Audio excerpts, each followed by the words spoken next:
What would cross your mind if, just off the coast of Oregon, a group of humpback whales created a flawless escort around a glowing white object and steered it steadily toward the shore? Would you call it a legend, a coincidence, or perhaps a living miracle? It all began on a morning that appeared no different from countless others in So, a fishing village nestled between rugged cliffs and the relentless Pacific Ocean. The sun had barely started to pierce the fog drifting in from the sea, and the docks resonated with familiar sounds, ropes clinking, boots thudding on damp boards, and the distant drone of diesel engines warming up. From his spot at the end of the pier, William Brooks, a fisherman whose skin bore the marks of 50 years exposed to salt and wind, leaned on the railing and peered toward the horizon. He had witnessed every temperament of the ocean, the glassy calm that heralds a storm, the fierce chop of winter tempests, and the slow, rolling waves of summer. Yet that morning, the Pacific lay almost unnervingly calm. The waves rose and fell with slow, deliberate rhythm, as though the sea itself held its breath, waiting. A few slips away, Martha Richards, who ran the town's oldest seafood shack, was placing the day's fresh catch into coolers when she caught an unusual sound. The sharp, restless cries of seagulls. Not the typical scattered chatter over the harbor, but a concentrated flock circling far beyond the breakers. "That's odd," she whispered softly. "Seagulls rarely gather like this unless there's an intense feeding frenzy or something else drawing them." Far out on the water, Jack Collins, one of the youngest captains in Sue, was gently steering his small trawler toward the spot where he planned to cast his morning nets. His hands, rough and worn from years at sea, moved almost automatically as he let the weighted net slip off the back of the boat. Suddenly, halfway through, he stopped. A large shadow, immense and gliding smoothly, passed underneath his vessel. Then another appeared, and yet another followed. Within moments, the water ahead exploded with dark, shining backs, rising elegantly above the surface. "Whales," he whispered. Yet the word felt inadequate. Humpbacks weren't uncommon here, but never this close. Never in such a tight formation. These creatures were not randomly feeding, they were neatly aligned. By the time word spread to the docks, carried over radios and shouted between slips, people were already abandoning their morning duties. Fishermen killed their engines and let their boats drift in silence. Dock workers stopped mid-task, leaving piles of crates untouched. Along Main Street, shop owners stepped out into their doorways, shielding their eyes to get a better look. William Brooks grabbed his binoculars. Through the hazy shimmer above the water, he could discern at least 12 humpbacks moving in exact coordination, flanking something pale situated in the center. "They're protecting it," he murmured, unsure why the thought came so swiftly. On the boardwalk, Mrs. Adams, a retired teacher who had lived her entire life in Sue, pressed a trembling hand to her mouth. "Haven't seen whales come this close since '82, she said softly, her voice heavy with nostalgia. "Never in this way before." Children weaved through the crowd, stretching their necks to catch a glimpse between the railings, their excitement growing with every glimpse of a gigantic tail or a splash of water. One boy sat atop his father's shoulders, finger pointing toward the horizon. "What is that white thing? Could it be ice?" Martha moved closer to the edge, narrowing her eyes. At first the object resembled sun-bleached driftwood worn by time, but as the morning mist lifted and the light shifted, the shape became clearer. A standing figure. Meanwhile, Jack, still out on the water, eased off the throttle and let the current guide him beside the formation, maintaining a respectful distance. He counted at least 20 whales, their massive forms moving in perfect harmony, enclosing the pale figure as if guarding the most valuable treasure on Earth. From the shore, the outline began to reveal unmistakable features. The smooth contour of a head, a flowing robe, and arms outstretched in peaceful blessing. A hush swept through the swelling crowd. Someone whispered, "It looks like." But the words hung unfinished, as if speaking them aloud might break the delicate sense of awe filling the air. Near the lighthouse keeper's home, Reverend Cullen arrived, attracted by the commotion. His gaze followed the group, and when the figure was fully illuminated by the morning sun, he exhaled slowly. "It cannot be," he murmured. Yet for many on that shore, whether Catholic, Protestant, unsure of faith, or simply children born of the sea, the moment carried a profound and unspoken meaning. The figure required no verification. Its smooth alabaster surface, the tranquil expression, and the flowing cloak were instantly recognizable. It was an image familiar to countless seashore chapels and chapels inland. The Virgin Mary, her eyes cast downward in quiet dignity, and now she was arriving on the shore, borne by the mightiest protectors of the ocean. The village stood still, suspended between disbelief and wonder. Cameras flashed, prayers whispered. For the first time in years, Seaview's fishermen, both men and women weathered by countless storms and hardships, forgot about their holes, their limits, and their routines. Every gaze remained locked on the slow, purposeful advance. Far offshore, where the horizon blended sky and sea, the whales persisted in their regal parade, cutting through the waves with the precision of a ceremonial guard. The pale statue, impossibly upright amidst the swell, did not falter. No one knew the distance it had crossed or the reasons behind its journey. Yet in those early moments under the cool glow of a Pacific dawn, one truth emerged clearly. The town was about to experience an event it would remember forever. Long before the statue's form was fully distinct, the community had already sensed the ocean was acting strangely. It was not simply the calmness of the sea. The air itself seemed charged in a silent way, resembling the hush before a thunderstorm. On the pier, Eli Carter, a crab fisherman renowned as much for his beliefs as his talent, adjusted his time-worn baseball cap and murmured, "The Pacific feels different today." He did not say it jokingly. Years spent on the water had taught him to notice the smallest changes, the pulse of the waves, the beat of the wind. That morning, both were out of sync. Half a mile down the shore, Samantha Sam Torres, who led morning kayak tours for visitors, was pushing her bright red tandem kayak into shallow water when she spotted the harbor seals. Normally playful, their smooth heads would bob up and down, intrigued by the paddlers. But this time the seals clustered near the cove's entrance, all staring in the same direction toward the open sea before disappearing underwater simultaneously. Standing straight with her paddle in hand, she felt the hairs on her arms rise.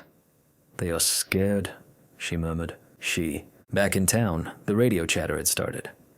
Channel 16, usually filled with boat schedules and friendly chatter, was now a rapid series of brief, precise reports.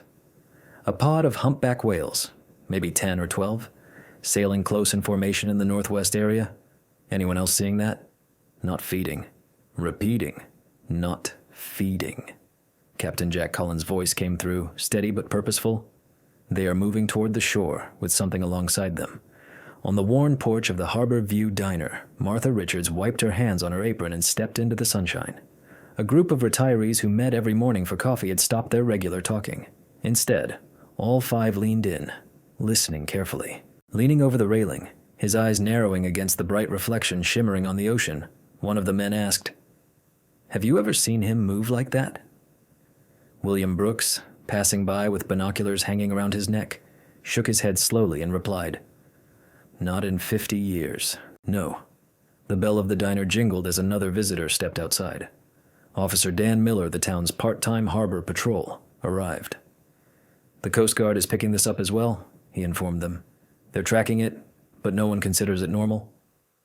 From his vantage point on the lighthouse balcony, Graham Bell, the keeper's grandson, adjusted the telescope attached near the railing. Looking through it, he noticed the steady flash of black dorsal fins slicing through the water, all moving in unison. What caught his attention, however, was an unusual pale glimmer flickering amid them. This was not sea foam, nor did it drift like floating timber. He stepped back from the eyepiece and shouted down to his grandmother below, "Nana, you really have to see this." Meanwhile, families strolling along the beach during their morning routine started to slow, pointing toward the distant horizon. Dogs pulled hard against their leashes, barking at the waves as if responding to a secret call only they understood. In a small parking area atop the dunes, more trucks began arriving. Fishermen who had been readying their equipment now leaned on their tailgates with arms crossed, eyes fixed on the water. No one dared voice it aloud, but the pod's unusual behavior was unsettling. Humpback whales never moved in such tight, purposeful formations unless protecting something precious to them. Whatever they were protecting was steadily approaching. Near the marina, Sam had canceled her kayaking tour and was now standing with a group of curious tourists at the dock's edge, quietly describing what she saw. "They are not Just circling prey, she said. They appeared to be forming a passage, almost like a protective escort. A low murmur of agreement moved through the small gathering, though no one could say exactly what was being guarded. By this time, the daily rhythms of the town were completely falling apart. The church bell, which normally rang at noon for service, rang unexpectedly because Reverend Cullen had climbed the narrow staircase to the steeple and witnessed the procession with his own eyes. The ringing drew more residents from shops, homes, and workshops, all heading toward the waterfront. From the deck of his charter boat, Captain Jack maintained a respectful distance on the right side of the pod. His passengers, a small group of fishermen who had booked last-minute trips, had completely forgotten about their fishing rods. One man was holding his phone high, filming with a shaky zoom while narrating for anyone who might see it later. I swear, they are surrounding something. It is standing upright. No, it is not a boy. Closer to the shore. William had taken a position on a rocky ledge, pressing binoculars so firmly against his face that they left red marks.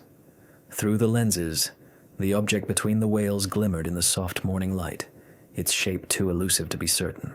The arrangement was perfectly balanced, seeming far too deliberate to be a product of chance. William Brooks lowered his binoculars, feeling his mouth dry. Around him, others whispered similar thoughts, though few dared to voice them aloud. In a town this small, conversations about miracles were not spoken lightly.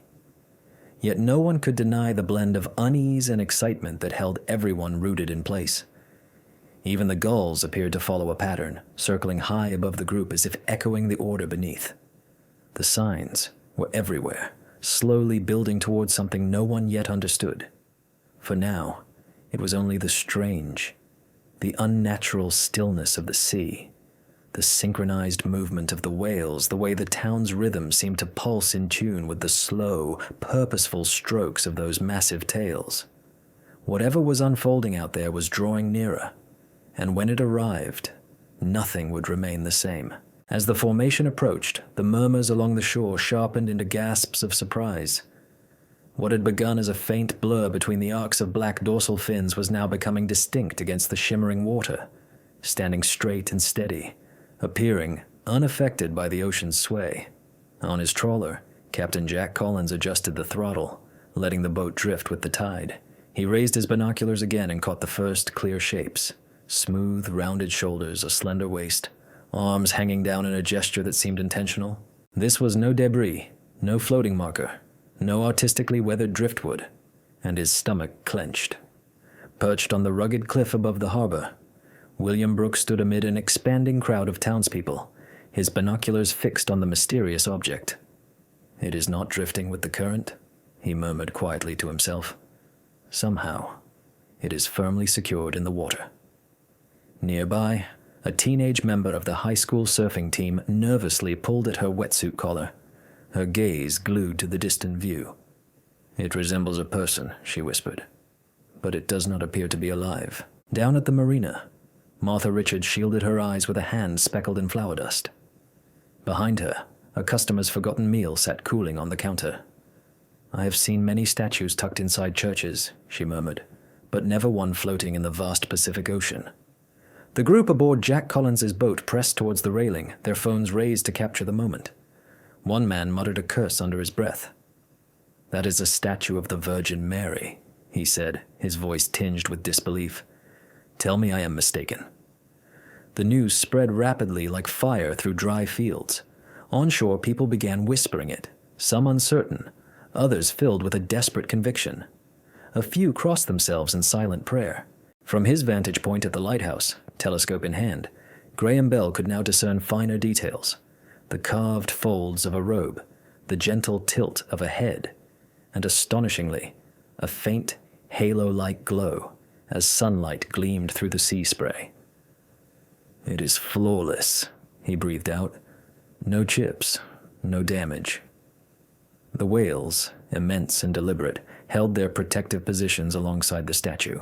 Two of the largest creatures swam so near the figure that the water separating their bodies and the pale stone was nothing more than a slender channel, a protective corridor. Their motions were deliberate and harmonious, each rise and fall of their tails gently propelling the figure onward with a calm elegance. Farther along the shore, Reverend Cullen had paused just before the water's edge. He carried no Bible, no notes, only his gaze fixed upon the scene ahead. In another place and era, he might have regarded it as a mere trick of currents and tides. But here and now, with half the town watching, he sensed a feeling in his chest that defied reason. "Observe how the light falls on it," said a voice behind him. A young mother holding her toddler pointed as a beam of sunlight pierced the scattered clouds, casting a golden path across the water straight onto the statue. The child stretched a tiny hand toward the horizon, laughing as though greeting someone. Back on the tower, Jack Collins noticed he had completely stopped the engine. The boat gently swayed. The only noises were the water slapping against the hull and the distant, steady rhythm of the whale's breaths. The statue was near enough now to reveal the faint green strands of seaweed loosely draped around its base, and small barnacles clinging like decorations. Yet it stood erect, almost unbelievably so, each wave lifting it without causing it to tilt. "It should be rolling," Jack said aloud, as if expecting a response from the sea. "It should be drifting sideways." A former Navy diver named William Brooks, who had been leaning on the railing beside him, slowly shook his head. A stone that large sinks, and if it didn't sink, it wouldn't skim the surface like that. Unless he trailed off, reluctant to complete his thought. On the shore, the crowd drew nearer to the water's edge, captivated by the mesmerizing rhythm of the approach. Children who were once building in the sand now stood motionless, some clutching their parents' hands, others stretching their necks to get a better view. Piercing the quiet came the call of a solitary gull circling directly above the group. The sharp sound almost seemed like a proclamation. William lowered his binoculars, his worn face turning pale. He said slowly, "If I didn't know better, I would swear those whales understand exactly what they are carrying." By this time, the group was only a few hundred yards from the shore. The statue's face was visible even without binoculars. Calm, eyes looking downward, the faintest hint of a smile. Water dripped from the tips of its outstretched hands, and silver strands caught the light before disappearing into the sea. Someone began humming softly, almost hesitantly. It took a moment before others identified it as a piece of a Maria. Within minutes, more voices joined in until the breeze carried the melody across the water toward the approaching pod. The whales did not speed up. They moved with deliberate grace. With the calm determination of a ceremonial sentinel, each wave gently moved the statue a few feet closer, the gap narrowing as the tide rose in quiet harmony. From a higher spot on the dunes, William Brooks observed the crowd below and sensed that the moment was drawing everyone into its core, believers and doubters alike. Fishermen and visitors, young and old, whatever they were about to see, had already become more significant than the puzzle of how it could be real. Far beyond the crashing surf, the massive shapes of the whales shimmered in the sunlight, their presence both shielding and distinct, and amid them, untouched by disorder or chance, the pale figure of the Virgin Mary approached the waiting beach. The sea seemed to hold its breath. The constant whisper of the tide grew silent, as if the Pacific itself had stepped aside to allow something greater to pass. By now, the whales accompanying the statue were close enough for everyone on the shore to admire every detail without any aid. The figure's cloak seemed to move with a gentle ripple, although no wind disturbed it. Sunlight flowed across the lightstone like molten gold. On the sand, Reverend Cullen stood among the townsfolk, his collar catching a faint gleam in the sunlight. He did not begin to pray. Not yet. His gaze remained locked on the gathering offshore. And he knew as certainly as the fisherman beside him understood the pull of the tides that no voice should interrupt the moment before it was ready. Just a few feet away. Far away, Eli Carter, the crab fisherman, held his worn cap tightly with both hands. "Have you ever seen them swim so slowly?" he whispered to William Brooks, the retired Navy diver. William just shook his head, his jaw clenched as if afraid that speaking would disturb the silence. The whales moved forward in synchronized rhythm, their huge backs breaking the surface with elegance reminiscent of cathedral arches. Two of the creatures, one marked by a scarred dorsal fin and the other smooth as polished metal, closely surrounded the statue so that their wakes blended into one protective current. Above them, the sky had cleared into a wide expanse of blue, the final wisps of morning fog dissipating. Sunlight shimmered on the spray from the whales' blowholes, scattering it into drifting halos that hovered briefly before falling back into the ocean.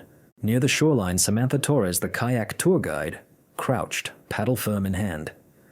"They are protecting it," she murmured quietly.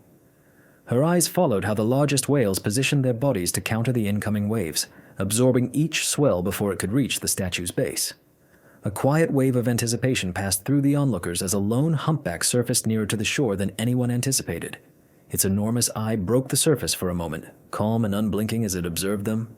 Then the whale slipped underwater again, creating a gentle ripple that rolled toward the beach, as if sending a signal to those waiting nearby.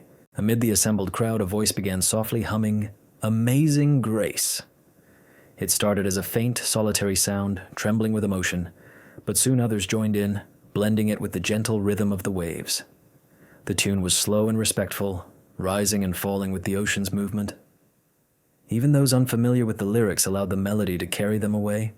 On a rocky promontory overlooking the shore, William Brooks adjusted the focus on his telescope, his heartbeat pounding in his ears. Through the lens, he could see barnacles clinging to the statue's base.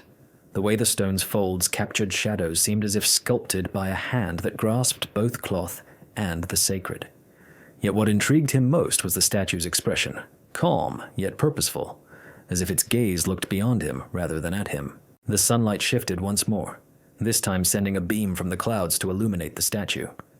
The pale stone suddenly glowed intensely, the water around it shimmering as if lit from below. Gasps rippled through the crowd. Martha Richards pressed her hands to her mouth, tears stinging her eyes. She could not explain why her heart ached, only that it felt as though someone she had been waiting for her entire life had finally come ashore. Back on the boat, Jack Collins shut down all his electronic devices. The vessel rocked gently, the water lapping softly against its sides. Whispering to his passengers, he said, "They are not just moving toward the shore. They are." The procession slowed even more, until the statue appeared to float atop the waves rather than being carried by them. The whale tails moved in perfect harmony, a measured and intentional dance. To any observer, this was no coincidence but a sacred ritual. A young boy standing ankle-deep at the water's edge with his father pointed toward the statue's base. "Dad," he whispered, "see? The water is not tipping it over." His father knelt down, following the boy's gaze, and felt a tightness rise in his throat. Above, seagulls circled in slow loops, their calls softened as if they too were drawn into the rhythm. Suddenly, the whales closest to the statue lifted their immense bodies just enough to send a gentle surge forward. The wave slipped beneath the statue, nudging it toward the shallows. The shore erupted in quiet gasps. Reverend Cullen lifted his hand, not to command, but to calm the air itself. All sound vanished into the blend of sea and the deep, steady breathing of the whales. For a moment, time seemed to freeze, sunlight held still, the breeze stilled, and the ocean cradled the statue upright like a sacred gift. No one moved or dared interrupt. Then the statue floated forward once more, guided by the whales with unerring carefulness, their role not just protective, but almost sacred. On that stretch of coast, everything felt timeless.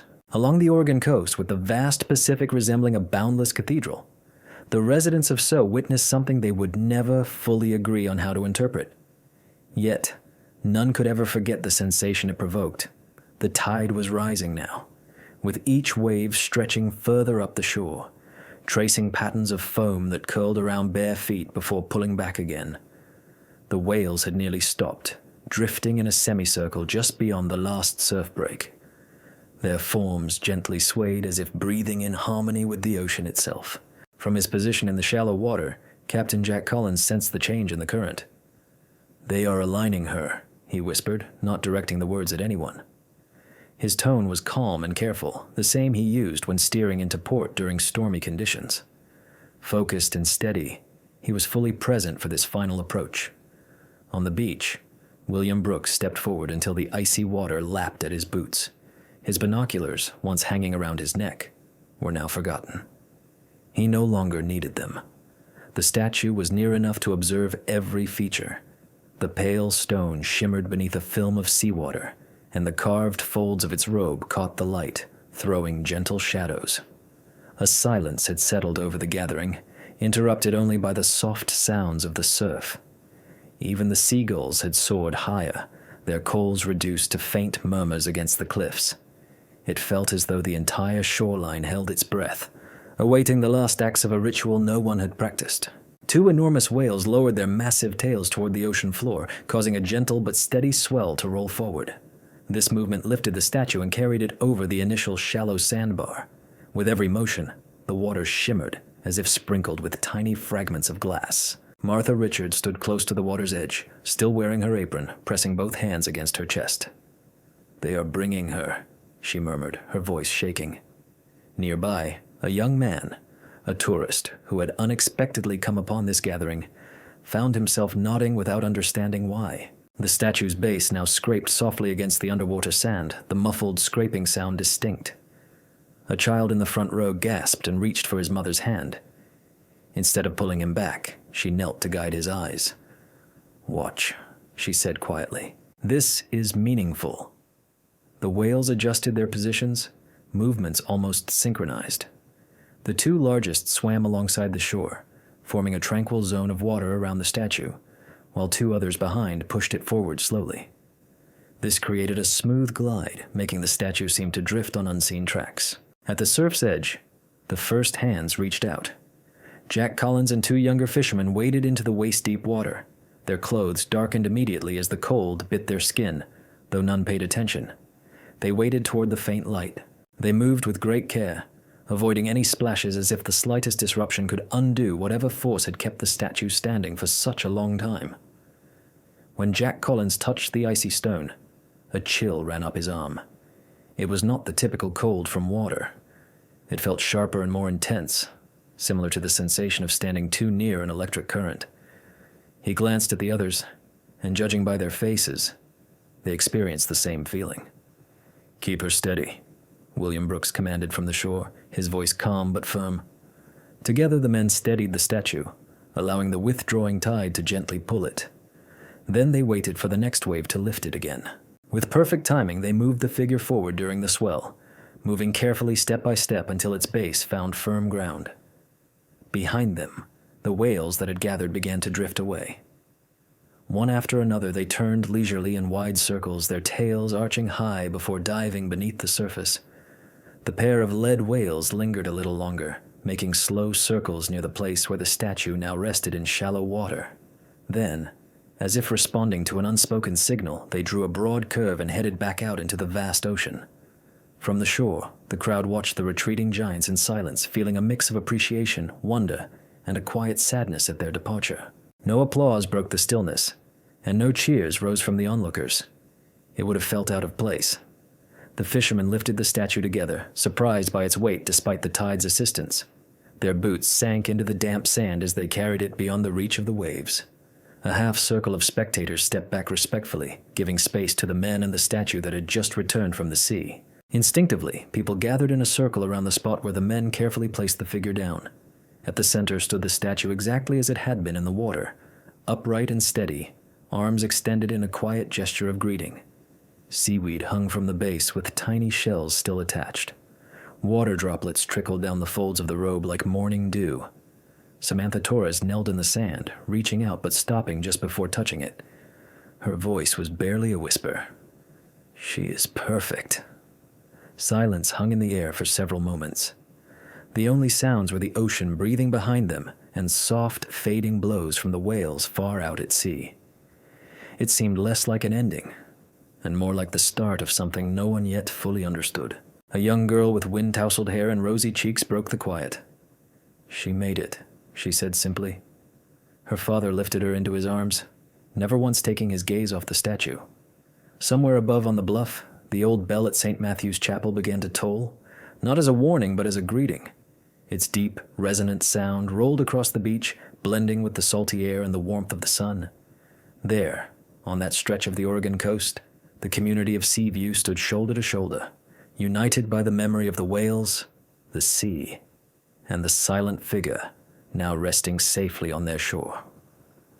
By late afternoon, the statue was moved to the community hall just a block away from the harbor, with salt water still clinging to its surface. The base left faint pale circles on the wooden floor underneath. People entered softly as if stepping into a sacred space, each pausing to study the statue carefully before making way for the next person in line. Questions arose quickly. Officer Dan Miller, still wearing his harbor patrol jacket, stood near the entrance clutching a clipboard. "We will have to document every detail," he informed Martha Richards, who was waiting by the doorway. "Height, weight, material, just in case this relates to a report about a missing artifact." Inside, William Harkins, a retired Navy diver, crouched beside the statue's base.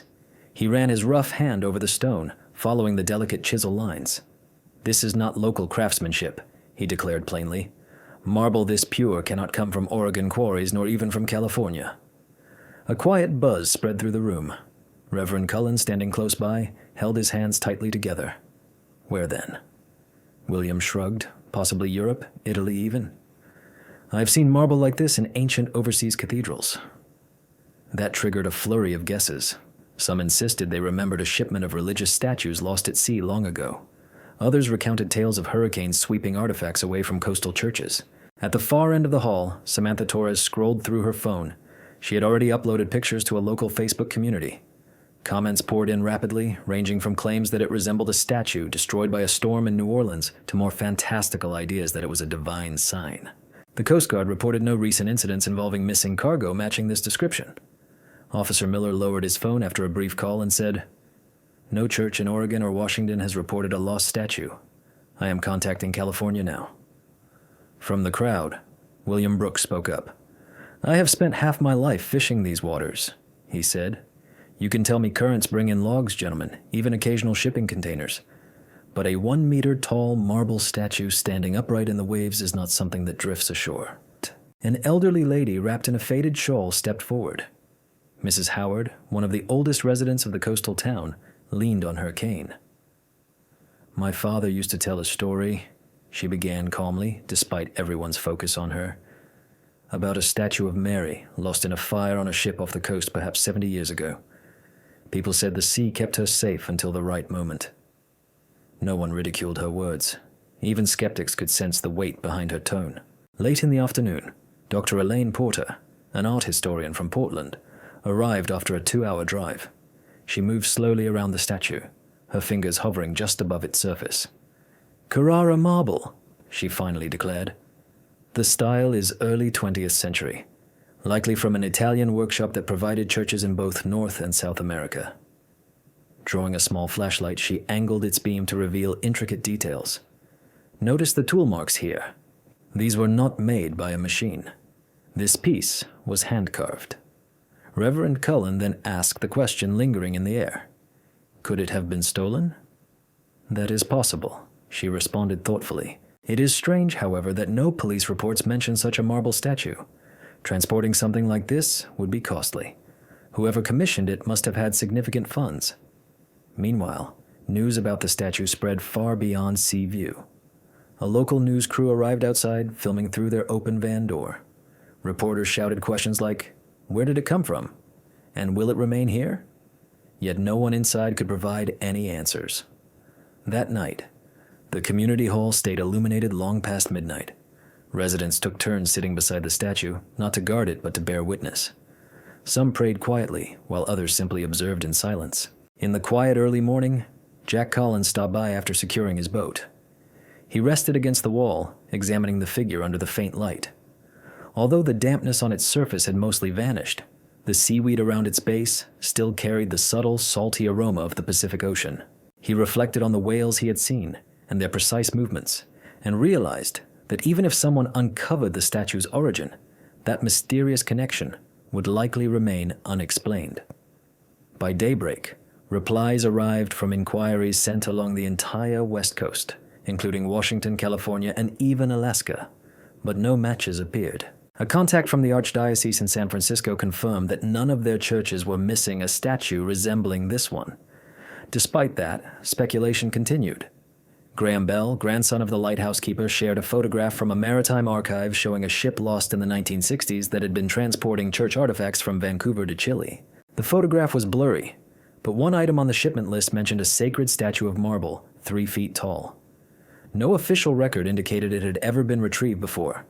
Some held on to the hope that the truth might be found within old shipping documents, shipwreck accounts, or overlooked donations.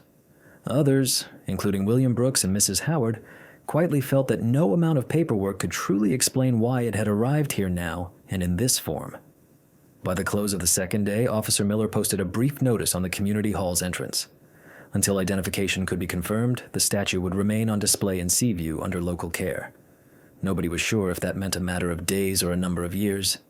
But once the door shut each evening, the air inside still carried a mingled scent of salt and pine, and the soft murmur of the ocean beyond, as though the sea itself was watching over the treasure it had brought ashore. Thus, the enigma persisted, enveloped in as much quiet as the marble itself. It was almost unanimously agreed that if the statue was to remain in Seaview, it should be welcomed with proper respect, not treated like some relic to be hidden away, but as a distinguished visitor who had journeyed across the vast Pacific under the protection of whales. On the morning of the celebration, the town stirred early. From the cliff top, the main street appeared as a vibrant ribbon extending from the community hall down to the harbor. Flags fluttered in the breeze, the stars and stripes, Oregon's state flag, and hand-painted banners showing a simple white figure on a blue background.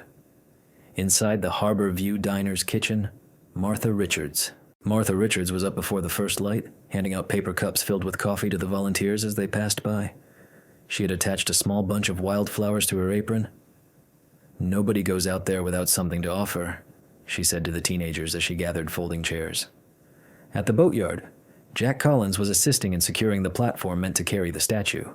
The carpenters, 2 brothers from the neighboring town, had crafted it from cedar planks, with its edges adorned by fishing nets and decorated with shells, driftwood, and fresh daisies from the farmer's market. The air was crisp, carrying the sharp scent of pine tar mixed with sea salt. By mid-morning, the streets were crowded. Families stood close together, children perched on the shoulders of their parents, phones ready to capture the moment. Visitors who had come to see the whale statue soon found themselves caught up in the town's rhythm, accepting flowers from baskets held by smiling strangers. Reverend Cullen, dressed in his white robes, led the procession. In one hand, he held a small brass censer with incense smoke curling into the cool, coastal breeze. Behind him, altar servers from St. Matthew's Chapel walked 2 by 2, carrying tall candles protected by glass covers. Right behind them was the platform. 4 of the town's strongest men, Jack, William Brooks, Bill Harkins, and the 2 Carpenter brothers, carried the heavy statue on their shoulders. The marble gleamed softly in the late morning sunlight, casting a warm glow on their faces. At the base of the statue, someone had placed a delicate crown of flowers. Entwined kelp swayed alongside sea lavender as the procession's soundscape unfolded, unlike anything the town had ever experienced. The church choir lifted their voices in hymns sung in both English and Spanish, blending harmoniously over the rhythmic pulse of a single drum played by Eli Carter, a crab fisherman well known in the community. From a spot near the rear, a harmonica added a faint, sweet melody that wove through the air. Along Main Street, windows were thrown open wide. Residents leaned out eagerly. Some waved joyfully, others crossed themselves reverently, while a few stood silently, absorbed in the moment. An elderly veteran saluted solemnly as the statue passed, tears glistening, yet his gaze steady and resolute.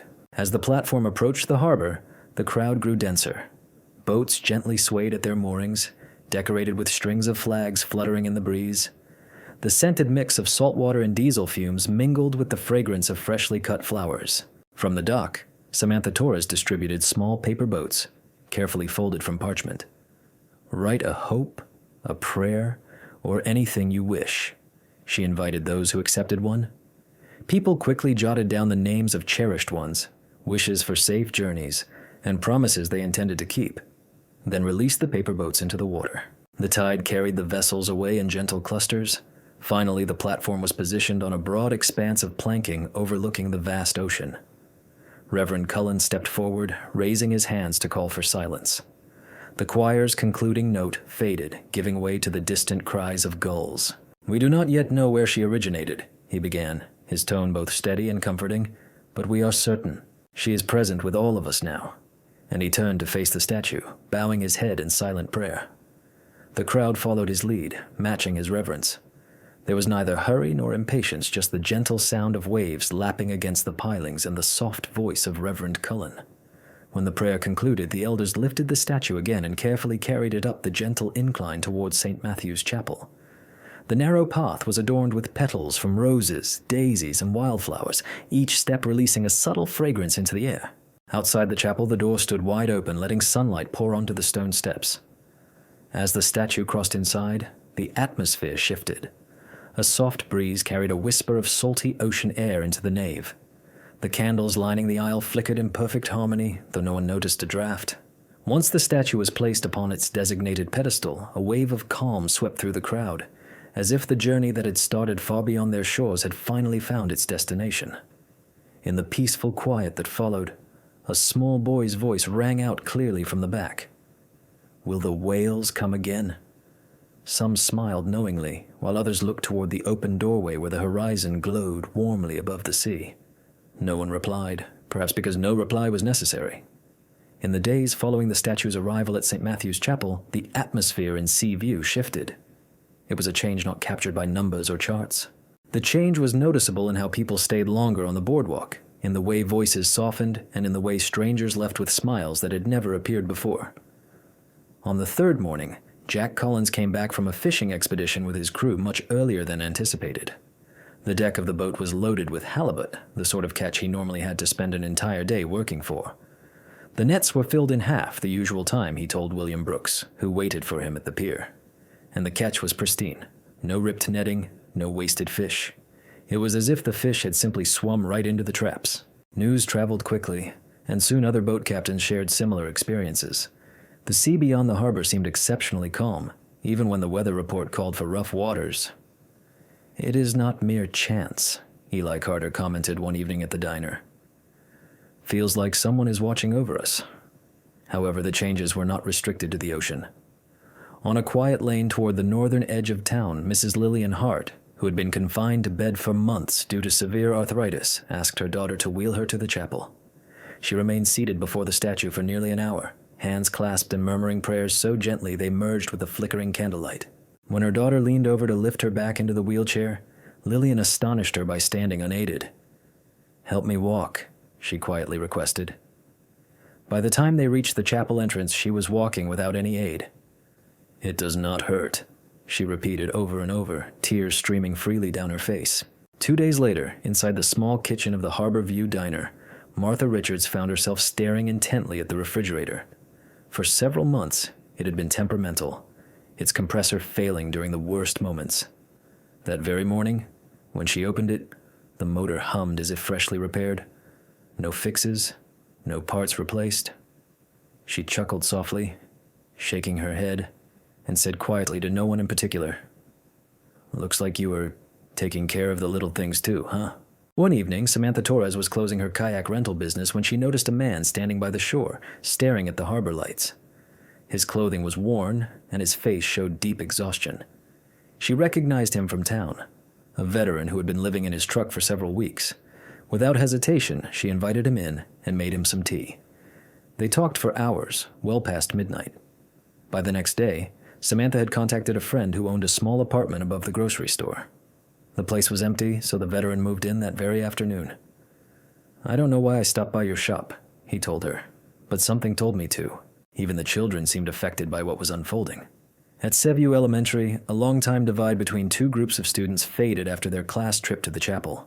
Miss Alvarez, one of the teachers, overheard a boy telling another, "It's like she wants us to get along." The other boy just nodded in agreement. The event that sparked the most discussion happened during a storm late in September. The Weather Service had issued warnings for small vessels as the sky darkened into a foreboding shade of gray. Waves started swelling, crashing fiercely against the breakwater. Fishermen secured their boats, anticipating damage by morning. Yet, during the storm's peak, several townspeople claimed to witness something unbelievable. The sea just beyond the harbor entrance appeared to level out, as if an unseen barrier held back the harshest waves. By daybreak, the tempest had moved on, leaving the harbor completely unharmed. William Brooks noted with disbelief that not a single mooring line had broken.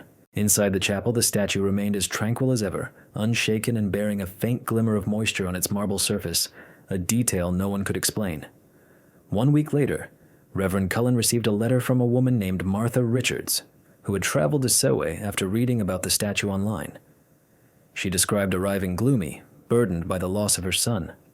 The letter said, "I sat before her for a long time.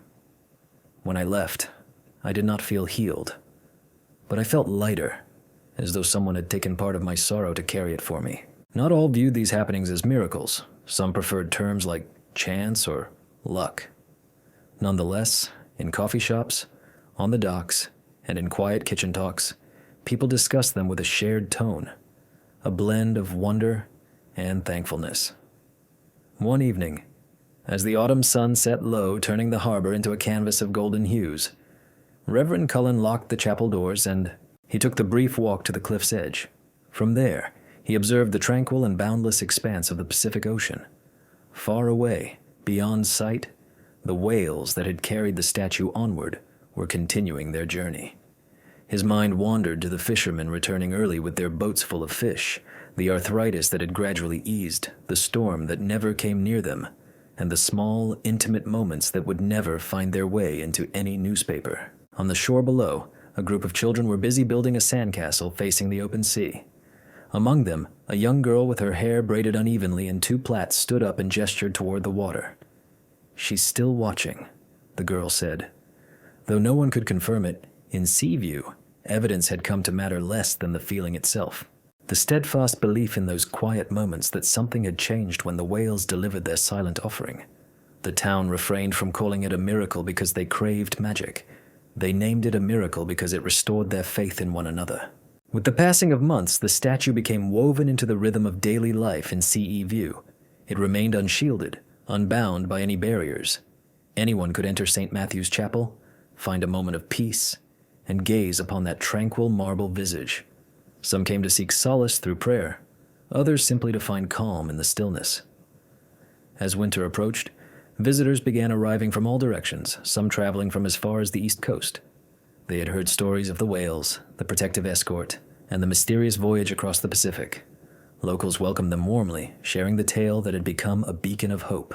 Families started welcoming travelers into their homes when the small inn reached full capacity. It was not about making money. It was about sharing what they had received. Jack Collins observed this most clearly in how people behaved toward each other. "It used to be different," he told William Brooks one afternoon while repairing nets. "People used to keep to themselves. Now, if someone's truck fails to start, 3 neighbors arrive before help is even requested." William agreed, his hands skillfully moving the rope like the changing tide. "It feels like everything has shifted and we're all moving forward together." The town council decided to commemorate the day the statue arrived with an annual celebration. It was meant not only for the religious, but for the entire community.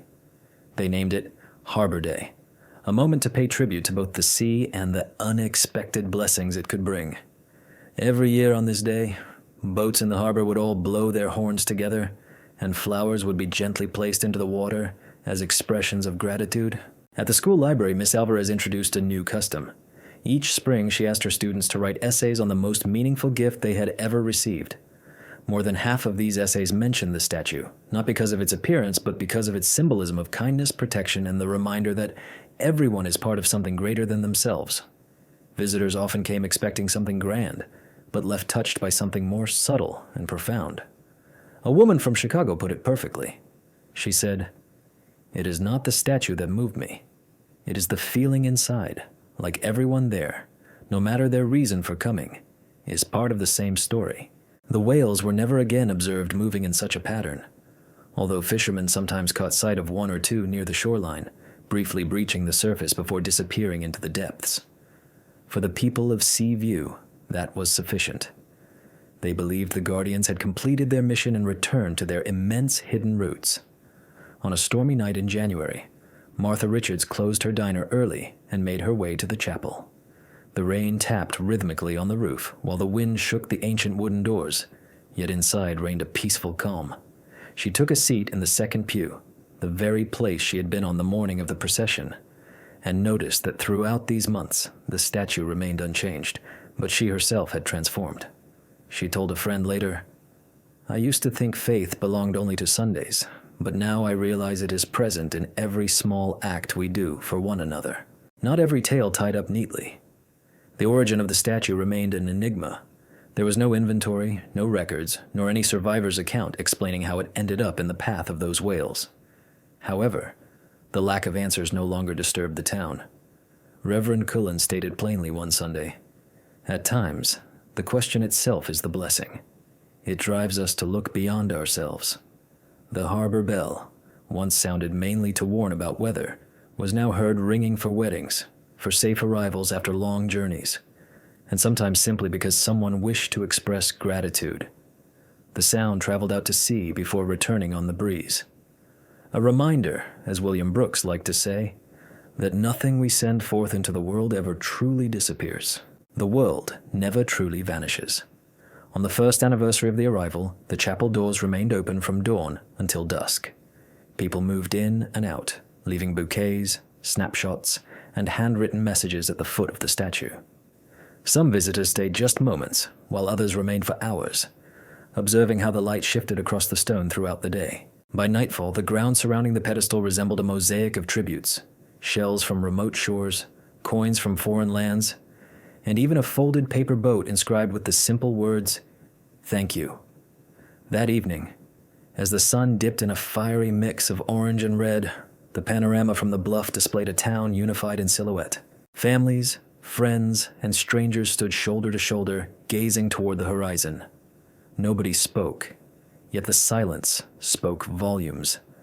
In sea view, the whale's escort was no longer a mere astonishing tale. It had transformed into a vibrant heritage, a legacy not measured in stone or legend, but in the way people carried themselves. They worked harder for one another. They listened more attentively. And whenever the ocean called through the crashing waves and the hint of a distant story, they responded with gratitude. The statue would stand, perhaps for generations, as a quiet witness to the truth they had come to embrace. Faith resides not only in extraordinary, unexplainable events, but also in the small, everyday decisions made with intention. So when you find yourself at the edge of the Pacific in sea view when the breeze carries the scent of salt and cedar and the bell's sound spreads across the water, you will recognize a place where something truly remarkable took place, a place where those moments still gently resonate within the souls of all who were present. If you believe that stories like these remain powerful, that faith can influence the way we live and love, then do not let this tale simply fade away. Show your support by liking this video, sharing it with others, and subscribing to Touched by Grace for more inspiring stories that keep hope alive.